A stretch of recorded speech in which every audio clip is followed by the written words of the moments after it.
గత కొన్నేళ్లుగా ఆశగా ఎదురుచూస్తున్న రాజధాని రైతుల కల సాకారం కాబోతోంది. రేపు రాజధాని రైతులకు రిటర్నబుల్ ప్లాట్లు కేటాయించేందుకు ప్రభుత్వం సిద్ధమైంది. రాజధాని నిర్మాణానికి భూములిచ్చిన రైతులకు రిటర్నబుల్ ప్లాట్లను ఆన్లైన్ ర్యాండమ్ సిస్టమ్ ద్వారా కేటాయించబోతున్నారు.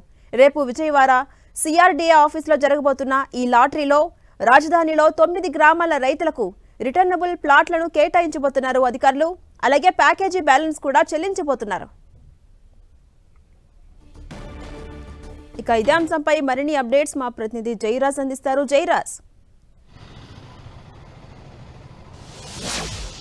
ఝాన్సీ రాణి, అమరావతి రాజధాని కోసం భూములు ఇచ్చినటువంటి రైతులకి చెల్లించాల్సినటువంటి నష్టపరిహారం కానీ, అదేవిధంగా వారికి కేటాయించాల్సినటువంటి ప్లాట్లకు సంబంధించి కానీ సిఆర్డీఏ కీలకమైన నిర్ణయం తీసుకుంది. రేపు ఉదయం సిఆర్డీఏ కార్యాలయంలో 9 గ్రామాలకు సంబంధించినటువంటి రైతులు ఎవరైతే ఆ రాజధాని కోసం, రాజధాని నిర్మాణం కోసం స్వచ్ఛందంగా ముందుకొచ్చి భూములు ఇచ్చారో ఆ రైతులకి ప్రభుత్వం ఇవ్వాల్సినటువంటి రిటర్నబుల్ ప్లాట్స్కు సంబంధించినటువంటి అంశం చాలా కాలంగా దాదాపు 5 సంవత్సరాలుగా పెండింగ్లో ఉంది.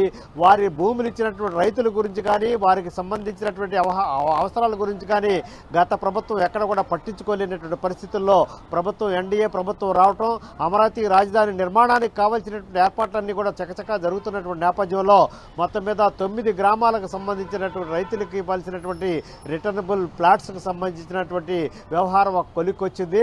రేపు ఉదయం సిఆర్డీఏ కార్యాలయం దగ్గర వారికి ఈ ప్లాట్ల ద్వారా వారి కేటాయింపులు చేస్తారు. లాటరీ విధానం ద్వారా ఈ ప్లాట్లన్నీ కూడా కేటాయింపులు చేస్తారు. దీనికి సంబంధించినటువంటి ఏర్పాట్లన్నీ కూడా పూర్తయ్యాయి.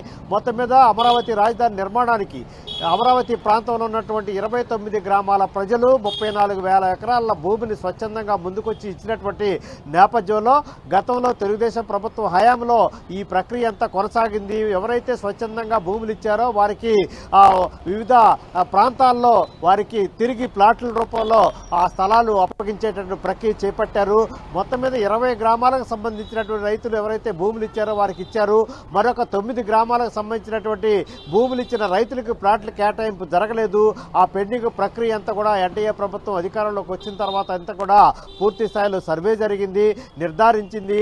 ఎక్కడ ప్లాట్లు ఇవ్వాలనేటువంటి అంశం గురించి కూడా తేల్చినటువంటి పరిస్థితుల్లో రేపు ఉదయం సిఆర్డీఏ కార్యాలయం దగ్గర 9 గ్రామాలకు సంబంధించినటువంటి భూములు ఇచ్చిన రైతులకి లాటరీ విధానం ద్వారా ఈ ప్లాట్ల కేటాయింపు చేయబోతున్నారు. ధనలక్ష్మి.